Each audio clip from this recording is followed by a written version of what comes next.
Hello, hello, and welcome to this week's episode of Relationships Rule. Today, I'm joined by Tim Ash, an internationally recognized speaker, best-selling author multiple times, and advisor to some of the biggest brands in the world.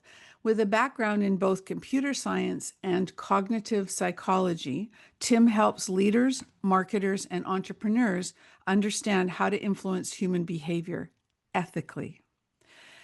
We're going to look at how persuasion works at a primal level. We're going to talk a little bit about his books, and we're going to just get into his head a little bit because this man has a lot to share. So, welcome to the show, Tim. Thanks, Janice. It's great to be with you. Oh, if you want to get in my head, that's like a an attic that needs a major spring cleaning. Well, I'm going to start like off script completely because I know that you've done a lot of schooling and you were in the um, er- um, evolutionary psychology. You've done machine learning and AI before it was sexy to do that, right? Like Hmm. you've been in those, and you were involved, I think, in a very, I think, very like makes my brain go crazy world. And that's SEO and optimization and all of those things when people were just getting started with websites and what works and what doesn't. And am I correct there that Oh, well, that everything except that last part. SEO is basically ranking high in search engines like Google. My focus in the field that I was one of the founders in is yeah, called conversion rate that's optimization. right. Okay. And that's so it doesn't matter how you get traffic to your website. The idea is how do you get people to act, whether you want them to buy something, fill out a form, call you, whatever that action is. We were trying to get a higher percentage of people to act. And that's a combination of psychology and measuring things and good user experience and good design. So that's still relevant today. Oh, yeah, more than Yeah, ever. more than ever. But it seems like it's okay. So you've got very left brain things, but also right brain things going on. And then I noticed that you were a fencer in university. Yeah, I've been known to swing a saber or two. Yeah, and that you do painting and write poetry and all. That's very right brain. So that's why I say I feel like you're like a Renaissance man. Oh, well, thank you. I like, and by the way, that whole left brain, right brain thing is one of the things I shoot down in my Unleash Your Primal Brain book. That's basically Ah. bullshit. The brain's fairly symmetric, and then the two sides are connected by a super highway that keeps them in really good contact. So there's no such thing as logical people and creative people. In fact, the first chapter of that book is called The Lie of Rationality. We can't make rational decisions, and I mean that literally. They've studied people who had various kinds of brain damage. The rational brain gives you information and options.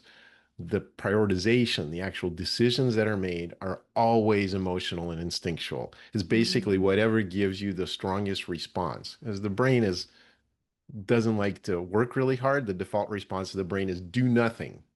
Just keep doing whatever you're doing, do nothing. Don't expend energy, don't expect thought, don't move the body. So for the brain to do something, it has to feel really strongly about something. And all of those infinite options you have in front of you, they're reduced down to what's the one that gets the most strong emotional reaction. Is that like me always saying I go with my gut?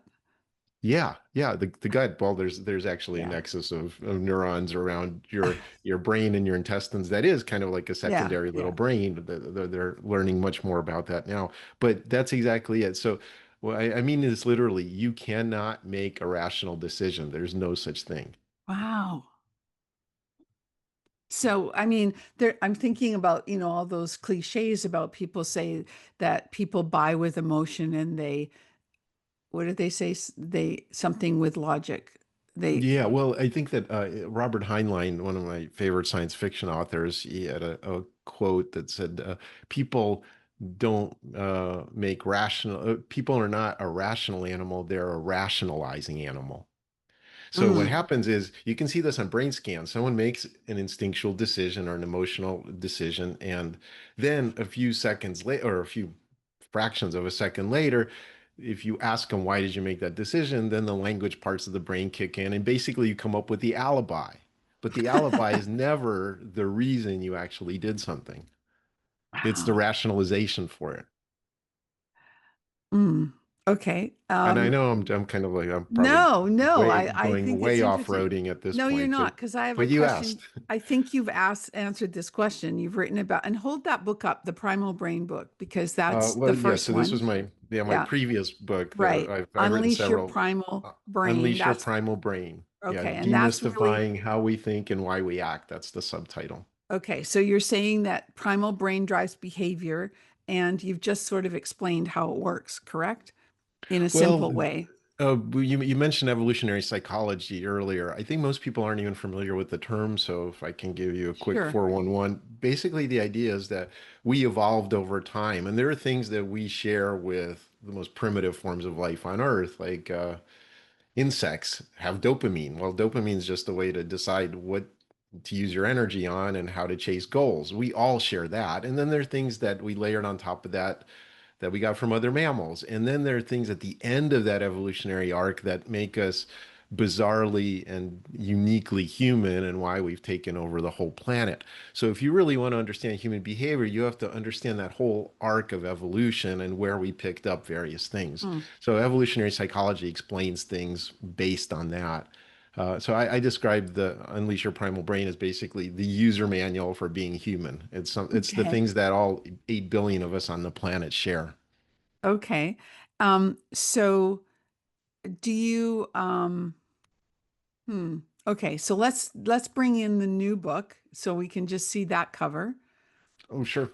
This is the latest book I Yep. wrote with the brilliant Dr. Limor Gottlieb, and it's called Primal Dating. Yeah, tell me Uh, about that. What's the subtitle of that one? the Unflinching Evolutionary Psychology Guide to Modern Relationships. So it's actually not a dating book. Rather, 10-15% of it has some practical stuff for people that are actively dating, but it's Yeah. more of a women are from Mars, men are from Venus update, or rather, Okay. no offense to John Gray, but his Yeah. stuff wasn't very scientifically based. No. So this is from an evolutionary psychology. It looks at male and female relationships, what we evolved each other for, non-monogamy, jealousy, all these kinds of things, and then how the modern world distorts it. And then we have very practical guides for mindsets and strategies for both men and women to do better with each other.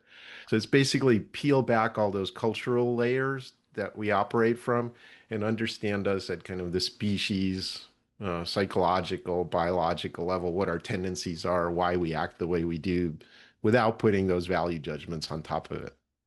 So when you're working in a business environment and working with you know, executives or managers or even Hmm. just entrepreneurs, business owners, um,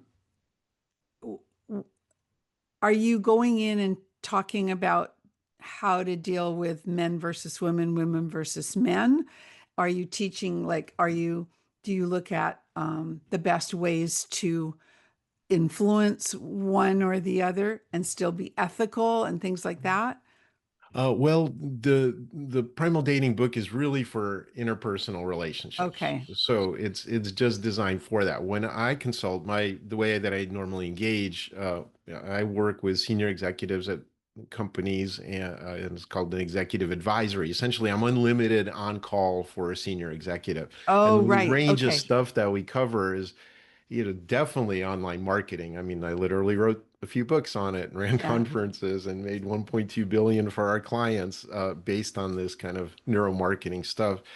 We also cover culture, branding, personal purpose of the leaders, how to get loyalty from your employees and build a really strong core culture. One of the things that I work with executives on is, for example, what I call the initiated tribe, how to reliably get people to be both productive and passionate about their work. And back in the day, again, on the Serengeti, a couple 100,000 years ago, that was automatic. But nowadays, you need to recreate intentional initiation environments that will mimic those elements. And that works for any human tribe. In other words, whatever cultural package you want to bond around, it could be a book club, it could be a high performance company, the elite military unit, a religious cult. It doesn't really matter. The mechanics by which we bond are the same.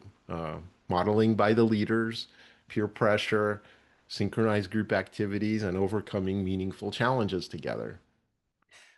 Okay, but now I have to go in a place that I didn't want to go, but it's such a Let's do perfect it. example, and that is the American political scene. You get that leader that isn't really an ethical leader, but in my opinion, but Right. putting people into, he wants them to be loyal, and they, if they're not, they're out, like, but it's Yeah, not, yeah.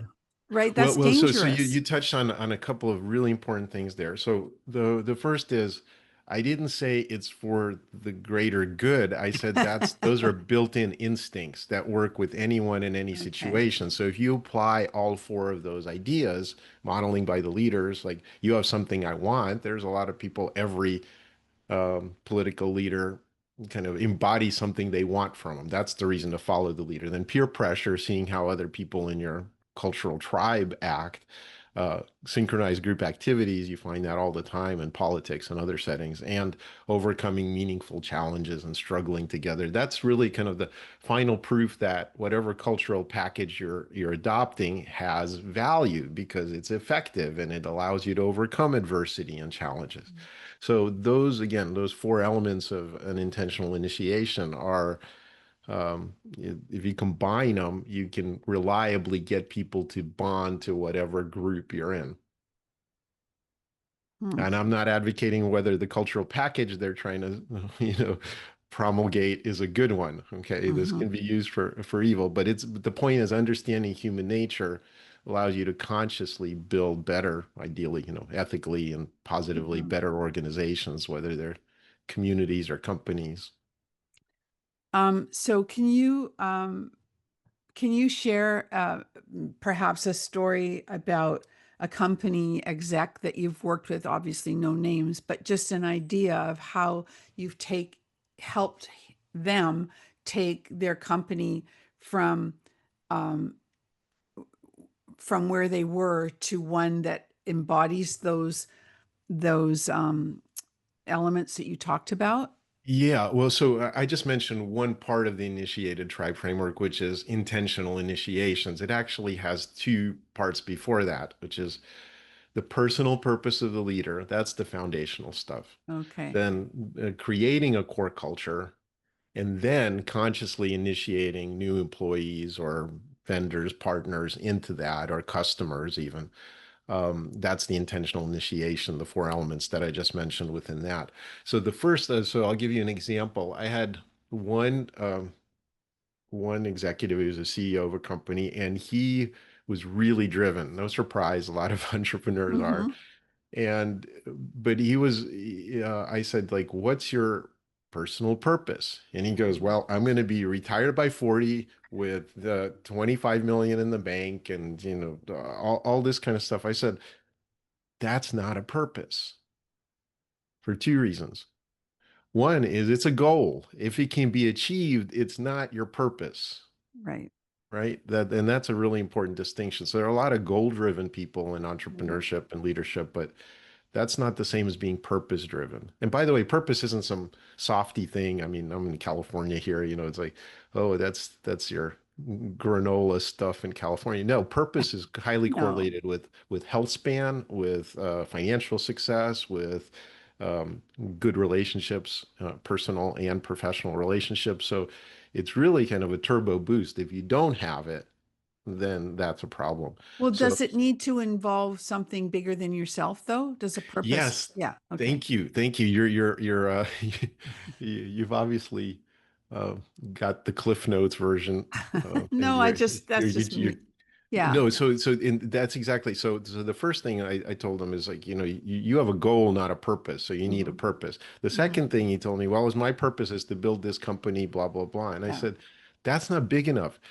What is your purpose on this planet for this lifetime? Yeah. Whether you believe in additional lifetimes or not. I Yeah. don't know if you're, a Buddhist or whatever, but um, it can't be as small as I want to build a company. Hmm. I mean, by the way, I've done a lot of personal development work and through an initiation through the Mankind Project, which, by the way, I highly recommend to any Mm. man. I've developed two purposes. One is positive and one is negative, and happy to Mm. share my own with you if you like. Oh, wow. Okay. So my positive purpose is I co-create a world of peace, safety, and love through joyous expression and service. Mm. Beautiful. That's my bag. And is that something I'm ever going to achieve? No, that's a North Star you're shooting for, right? But it guides everything else you do. Yeah. Yeah. So the way I describe a purpose, it's like it embodies a values hierarchy. It's a decision-making tool Yeah. ultimately, and it's really important not to have something vague or something really long-winded with Right. like a full paragraph. If you can get it down to a sentence or two, then it's an operative tool. So when I Okay. invest energy into something, I say it's a hell Yeah. yes or Yeah. it's a no. There's not Yeah. much in between these days. And so is it alignment with my positive purpose or not? Right. Right. And so again, I think Viktor Frankl, Man's Search for Meaning, I think everybody needs to come up with a personal Mm. meaning and purpose. So I'm guessing that this CEO that you worked with, who I'm also guessing was quite young because you said by the time he was 40, he wanted to Yeah, do yeah, he was in his business. mid 30s. Yeah. So how long did it take him to get it? This was the hardest part. I have to say, not because of the length of time it took, but with the violence with which people react to it. They resist it. They don't Mhm. want to go that deep. They Yeah. don't want to live an examined life. And to Yeah. force I don't have someone time in, for that kind of yeah, thing. yeah, Like, yeah. yeah. That's soft skills. I'm not Yeah. interested. Yes. So Yes. that's the mentality. It's like it's not on my dashboard. Right. That's Yes, exactly the exactly. point of it. Yeah. Yeah, so it wasn't that it took a long time. It took about 3, 4 months to finally solidify a clear purpose for that particular um, man. But it was a lot of resistance along the way, and then the rest really flowed easily. So Mm, step one is personal purpose. Step two is creating that core culture. And the task there is there's a tension between keeping it compact so you can transmit it to other people and making sure it's complete. So hmm. that's the tension for a core culture. It's not just that thing you have on your, behind the receptionist desk at your company. It's like it's Yeah. nothing like that. It's something that includes language, technology, values, organization, all of it tied into a tight bundle. And that takes a long time because you have to machete it down and make it compact. That's the hardest part. Since you brought up politics, can I give you a quick example? Hmm. Okay, so here is a core culture that I can define in 4 elements that unifies tens of millions of people in the US. Okay. White, evangelical Christian, individual rights, gun ownership. Yeah. Okay, we all know what I'm naming. Yeah. And regardless of whether you're violently against or really Yeah. pro, the point is that Republicans, or let's call it the MAGA wing of the Yeah. Yeah. Republican Yeah. Party, punches above their political weight precisely because they have such a compact core culture. Hmm. It's really easy to transmit. It's really easy to motivate other people with it. And so it's like, what's that joke? I think Will Rogers once famously quipped that I'm not a member of any organized political party. I'm a Democrat.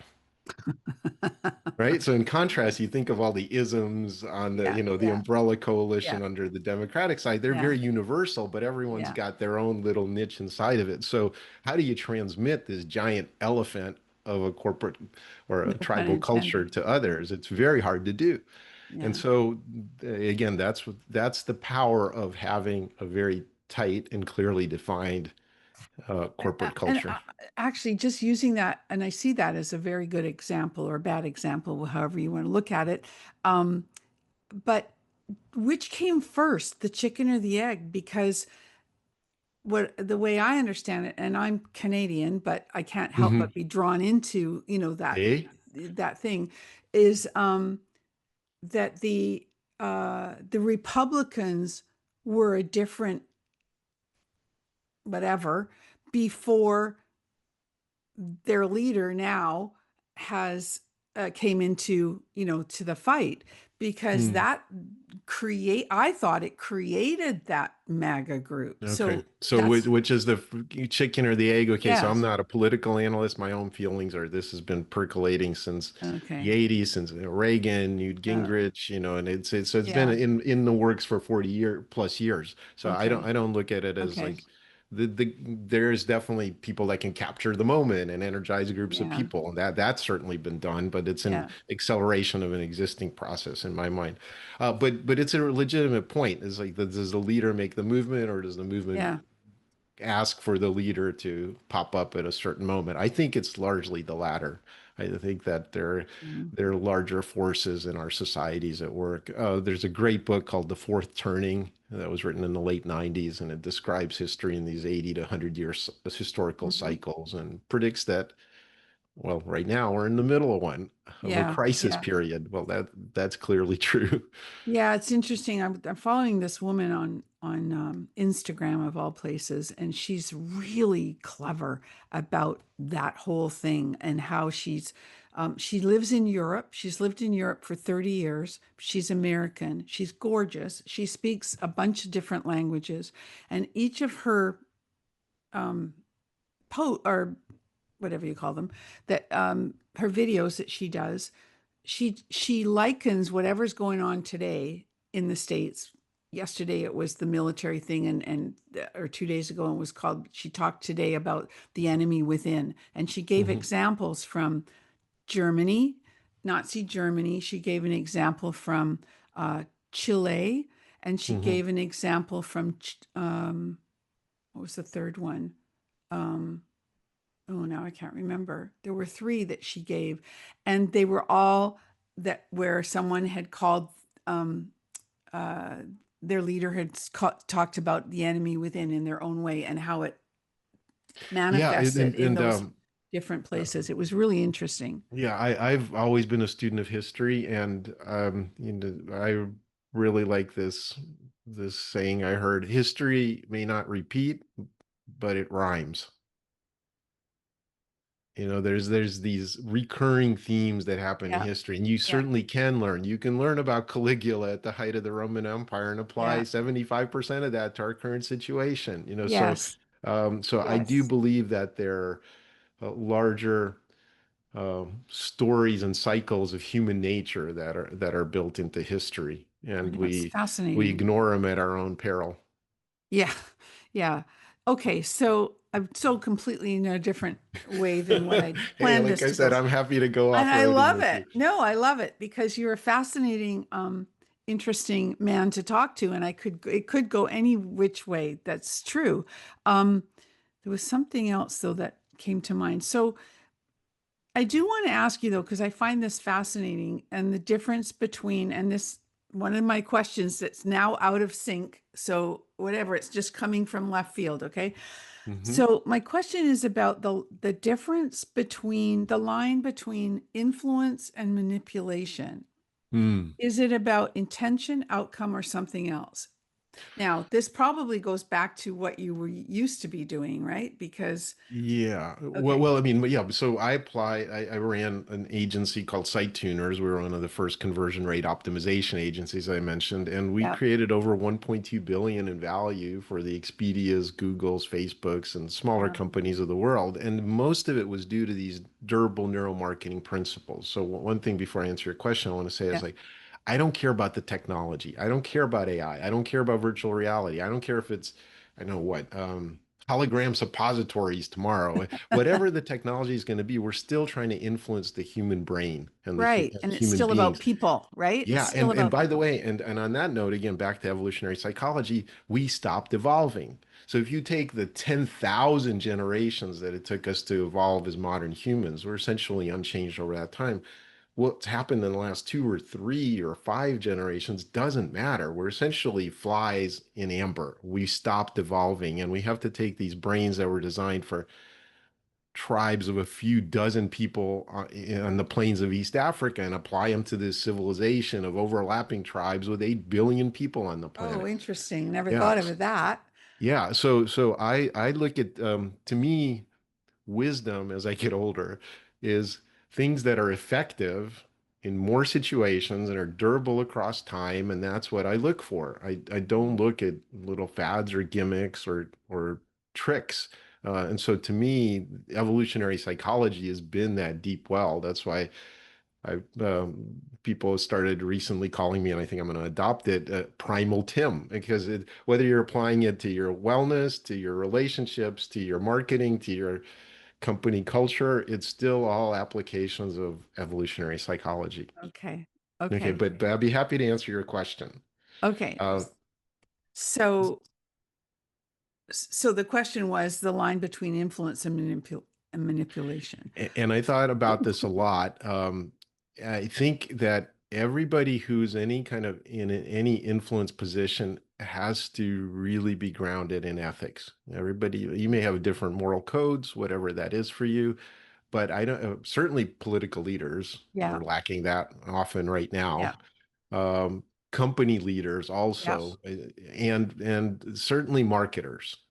I think Seth Godin, one of his books, the title was "All Marketers Are Liars," and I think that that pretty much Didn't captures it. read So I that one, remember but yeah. when we were working with a client once, they had to comply. It was a regulated financial product, and on this landing page to sign up for it, they have to have a disclaimer, and it had to be above the button. So what they asked us to do was to put it in the header of the page. So it was Oh, technically above the button, yeah. but visually completely not connected Sure. to it anymore. They were hiding it. Yeah. And, and we lost a client over that. We said, no, that's ethically, that's our line. We're not going Mhm. to do that. Yeah. So Interesting. you have to stand for something. I think, Yeah, you again, you do. can have different ethical frameworks, but you have to be honest to your framework. So did you then after that experience, did you check that ethical level before you took on the next clients? Well, we don't take on clients that ask us when I ran my agency. By the way, Yeah. I've sold it and I'm Yeah. focusing on, keynote speaking and this Yeah. executive advisory I mentioned. But um, we would just, feel out clients. It's a whenever you have an agency relationship, it's kind of a two-way, no assholes rule. And so we always had a trial period, easy out, no problem. Because, and that's true of my executive advisories too, Yeah. because I don't want to spend my life with anyone who's Sure. not ethical or high integrity. Yeah. Yeah, of course. I know yeah, there's so much out there now that you have to be so aware of. Um, um, sorry, somebody just having a phone now is worse than having just or having a watch that's buzzing at me. Anyway, so do you ever come across, I don't know, I'm thinking about a lot of okay, I'm going to back my question up first and say, do you pay much attention to LinkedIn? Do you look at the news feed on LinkedIn ever? I do. I keep an eye on it. I basically LinkedIn is my primary, and Yeah. then Facebook is more for my personal stuff. Okay. And So do that's you how I view it. follow any particular leaders on LinkedIn, maybe For people you thought believe? leadership or news, no, I have my own sources for that kind Okay. of stuff. It's Okay. just, well, sometimes you get random stuff through the feed that looks somewhat interesting, but no, I Yeah. don't spend a lot of extra time on LinkedIn. I use it functionally to connect with people and so on. Right. Okay, fair enough. I was just curious because I see a lot of um, uh, entrepreneurial leaders that are now like there's a few in my head that I'm thinking of that I Mhm. know of their companies and I've seen their companies, grow. And now they're becoming the thought leader to help other entrepreneurs. Right. Okay. And I think that's great. But I also see some heads getting really big and right and getting Yeah. beyond that sort of I don't have time to talk to the little guy anymore. So, there's that. And I wonder if you notice any people that, you've worked with or that you've watched come up that things change that way for people. Well, I think that's I don't necessarily see that as a bad thing. You just made a value Mhm. judgment, like I don't have time for the little people. But Yeah. if you reach a certain level of acclaim or fame or people wanting to impinge on you, let's put it most Yep. Yep. neutrally, okay, then you have to put up some barriers and defenses to that, Yeah. and Fair that may enough. look like assholish behavior. Again, pardon my dropping the swear words all the time, but that if you're going to be standoffish, that's the level of defense you apparently need given the volume of stuff Yeah. Fair inbound to enough. you. So, Yeah. um, yes, I have seen people go up that popularity arc and then become more difficult to reach. Absolutely. Yeah. I don't know. I guess it does make sense. Logically, it makes sense. There's just times when I think that it's a shame that they've changed or the perception is changed of them. And I don't know. It just, Yeah, it will, and I think it's counterbalanced, especially at my stage of life, by wanting to mentor. It's one of the things I talk about in yeah. Unleash Your Primal Brain, where we have something different from mammals, not just dominance, but this desire for prestige, which is Mhm. tied to transmitting culture. That's our Okay. superpower. And Yeah. so when you get older and you've gathered wisdom or skills or whatever, you want to pass that on and you're rewarded psychologically for mentoring people and I helping other agree. people. I So agree. there are things I'll give away my time. I'm actually going to staff a women's initiation retreat later this month. That's just four days of my life plus a Yeah. bunch of Zoom meetings for the training and the staff to be coherent that I'm never going to get back, but that's my Yeah. giveaway. And so That's I kind think of that nice. when you get more popular, if you will, Yeah.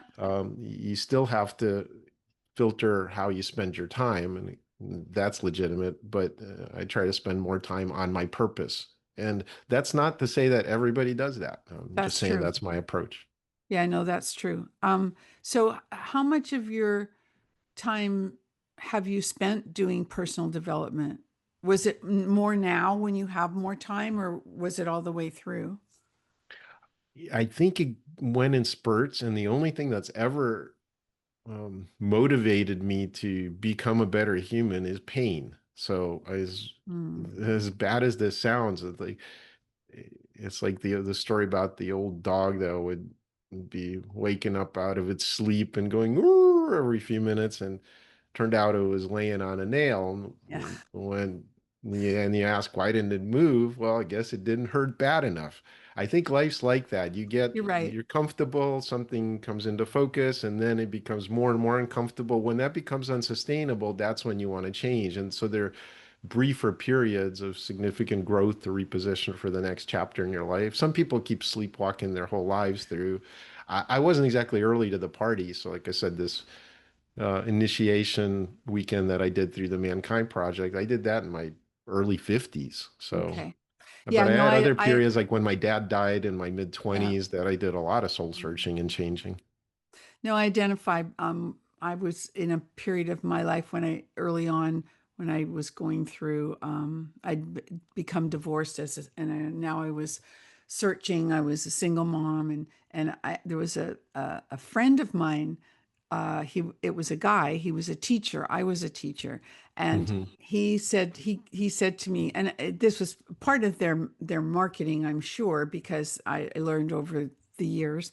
But he said to me, "You need to go to this workshop. Here's a ticket, right? Here's a Hmm. ticket." And it was a 3-day weekend, and it was a personal growth webinar, seminar, or whatever. And Hmm. I'm not sure who looked after my baby or my child at the time. I can't remember now, but it was at a time when I was in pain that I needed to do Yeah. that. Right. Yeah. And then I've done others over the years, and I'm sure there was something I was searching for too at the time. But I do love personal development. So, that's the other Yeah. thing. So, not everybody does those things, or, you know, um, takes the time to know what they're all about. And so they poo poo them and things like that. But If there was any advice I could give to my kids, they're 18 and 20, so they're not mm, taking advice currently from dad. yeah. Just want to make that clear. They know But everything. yeah, Yeah. of course. But I would say it's the thing to invest in is understanding yourself, your nature, Yeah. your character, how you're changing, paying attention, all that. And Yeah. that's where you get the richer life. Going out there and focusing on the world is actually kind of counterproductive. There's a book that I remember someone gave me when my daughter was going through some stuff in her early 20s, and it was by Meg J. Um, Hmm. what was it called? Oh, it had a great name too. She has a TED talk about it. It was something about your 20. Oh, I'll have to find it. Um, it's kind of like what you do in your 20s sets you up for your whole life. So do it right. Don't do something you'd regret. And she's a psychologist, and she had different stories in that book. I'm going to Mm-hmm. find it because it'll annoy me that I can't remember the name. But Sure. yeah. But anyway, uh, there's so much that I'm just going to stall because I can and I want to, because the book was really good. And you got kids going into that. Her TED Talk, Why 30 is Not the New 20 is her TED Talk. Mm. And she's a clinical psychologist. And this was a while ago, but her book came from that too. And I can't find the name of the book. The 20 something treatment, a revolutionary remedy. That's a new one, I guess. But anyway, yeah, Meg J. She's very, very, I'll look her up. yeah, she's very interesting. So tell me something else from um, Primal Dating that my audience needs to know, Hmm. that Well, that relates to business today. well, I think, Relationships, well, relationships. Yeah, relationships, now your show is, titled yeah, relationships. I think exactly. Relationship. for many entrepreneurs, the most important relationship you'll ever have is the intimate relationship. That's the foundation for everything else. Either you're supported or you're undercut by Mm, what's happening at home. There's no avoiding it. And so I think that your choice of partner, what kind of situation you're in, the stability of it, the value of it is really critical. And so again, in this book, one of the things that we talk about is that people evolve for complementary needs.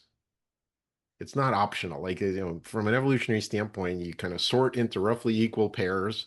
You have children, and hope to the point that they're mature enough to have their own children. That's the game. There's nothing in there about happiness or the form that that takes or anything but else, the that's durability of changed. it. That's changed a lot.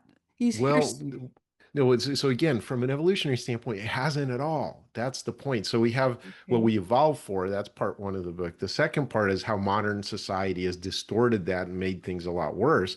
And then we have a guide for men from the women's perspective and vice versa.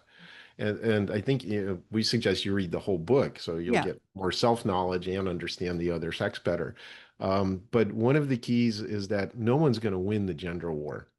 I mean, I don't care if you're one of these red pill goblins in the manosphere talking about, pickup tricks, or if you're a feminist shock trooper talking about how you don't need a man and the patriarchy and this stuff. That's all cultural stuff. No one wins the gender war. If one side wins, the human race is done. And that's what we have is a crisis in relationship formation, Mm, crazy amounts of mental illness, suicidality, radical politics. All of that stuff is mm. actually after I wrote the book, I realized how deeply the rabbit hole goes. It's really civilizational level things that are happening right now, and they're tied to this kind of the deep need to connect and the misfiring of it in our society. Yeah, that's pretty sad, isn't it, really? I know, Hmm. because there's so many, I mean, my generation kids, a lot of them aren't having kids, Yep. so I mean, the balance is off right now, I think, Yeah. but Yeah, hopefully the it'll world come. in our lifetime, the world is going to Yes. slip into the same rapid exponential growth that took our species from, a million on this planet to 8 billion Yeah. in a few thousand years is going to reverse. Because right Mm-hmm. now, pretty much every part of the world, and with a few exceptions, are below fertility replacement Mm-hmm. rates. So Mm-hmm. the math, Yeah. works in reverse just as Yeah. well as going up. Yeah. And we don't Um, have a model for that world. We don't have communism, fascism, capitalism, none of that works in a society where you have a lot of older people and not many Right. young people. Right. Fascinating discussion, totally off the side of what I was going to talk about, but I so appreciate that we could have this conversation and that we could that you were flexible, and also that I was, I really appreciated the time with you. And I'd like you to hold your books up again, because I think that from our conversation, it makes it much more relevant for people to go and read those books, because you are a clever guy and there's some interesting conversation starters in that book, in Well, those thank you. books. I Yeah. appreciate your kind words. So Yeah. so if you were interested in the Unleash Your Yep. Primal Brain, kind of the user manual for human beings, that's at primalbrain.com. Right. Primal Dating is at primaldating.com. Of course, you can get them on Amazon or wherever books are sold. And then if you just want to reach out to me about public speaking or find out more about my executive advisory, that's just at timash.com. And of Perfect. course, on LinkedIn, as I mentioned, that's where Yeah. I do hang out for. Yeah. Uh, Feel free to connect there. Totally. And I thank you so much for spending your time with us. I do ask my listeners to check out your information, your books, and your website. And I'll put those in the show notes for sure. And one last thing, just remember to stay connected and be remembered. Hmm. If today's show inspired you to make a new connection, why not start with me? Head over to LinkedIn and connect with me. Be sure to let me know you are a podcast listener, because I select one listener each month who connects with me on LinkedIn for a complimentary profile audit. Don't forget to stay connected and be remembered.